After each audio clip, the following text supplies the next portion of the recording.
On a quiet suburban street in Amityville, New York, a picturesque Dutch colonial home stands. With its distinct gambrel roof and serene waterfront location, 112 Ocean Avenue should have been just another idyllic American house. Instead, it's become one of the most infamous haunted houses in America, entangled in tales of horror, tragedy, and the paranormal. Its dark reputation began in 1974 with the brutal DeFeo family murders and grew as the Lutz family claimed to endure a month of supernatural torment after moving in. Whether you're a skeptic or a believer, the story of the Amityville House is one that sends shivers down the spine.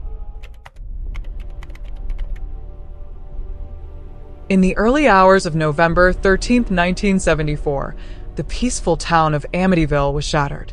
Ronald Butch DeFeo Jr., the eldest son of the DeFeo family, took a .35 caliber rifle and systematically murdered 6 members of his family as they lay in their beds.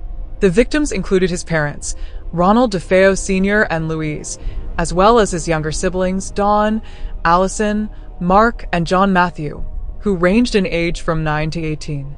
Each victim was found face down in their beds, with no signs of a struggle, a chilling detail that has fueled speculation for decades. After the murders, DeFeo ran to a nearby bar, hysterically claiming that his family had been killed. Police officers quickly arrived at the house, horrified by the scene that awaited them. The walls and floors were smeared with blood, and the entire home felt as though it was frozen in the terror of the night. At first, Butch claimed the murders were the work of a mob hitman, but under police questioning, he eventually confessed, saying, "Once I started, I just couldn't stop." DeFeo's motive remains a mystery, though drug use, abuse, and possible mental illness are often cited as contributing factors. His trial concluded with a conviction, and he was sentenced to 6 consecutive life terms. With the DeFeo family gone, and their tragic story etched into the town's history, the house at 112 Ocean Avenue remained empty for a year. Then, in December 1975, the house gained new residents, George and Kathy Lutz, along with Kathy's 3 children from a previous marriage. For a mere $80,000, the Lutz family had bought the house, fully furnished, despite knowing the grisly events that had taken place there. What followed was the source of one of America's most enduring tales of the supernatural. From the moment the Lutz family set foot in the house, they claimed to experience a series of inexplicable, disturbing events. In the 1977 book The Amityville Horror, co-written by Jay Anson and based on the Lutz's accounts, a deeply unsettling narrative of supernatural encounters unfolded. The story detailed nightmarish visions, strange smells, and horrifying sounds. George Lutz reportedly began waking up at exactly 3:15 a.m. each night, around the same time the DeFeo murders had taken place. He also became obsessed with the home's fireplace, constantly feeling cold despite the heater running.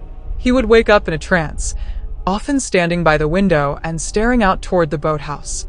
The temperature in the house was erratic, and strange odors like sulfur and rotting flesh began permeating certain areas. The family described hearing footsteps, whispers, and even loud bangs coming from empty rooms. Kathy Lutz reported feeling an invisible presence touch her and even described an incident where she levitated above her bed. She also saw green slime oozing from the walls and experienced disturbing visions of the DeFeo murders. Her children were also allegedly affected. They developed behavioral issues, with the youngest daughter, Missy, claiming to communicate with an imaginary friend named Jody, a demonic pig-like creature with glowing red eyes.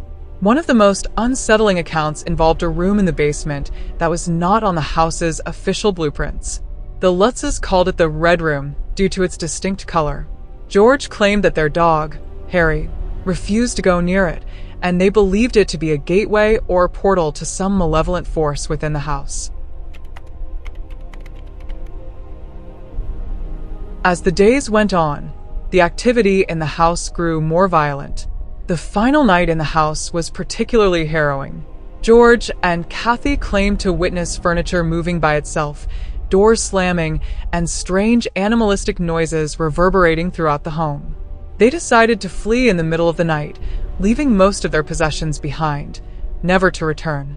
According to George Lutz, they abandoned the house on January 14, 1976, after just 28 days, leaving in a frantic rush. This abrupt departure only fueled the house's sinister reputation.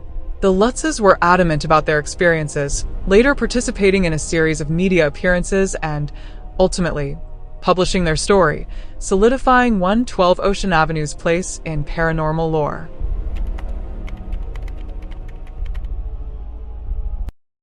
Following the Lutz family's departure, the story of the Amityville House captivated the public.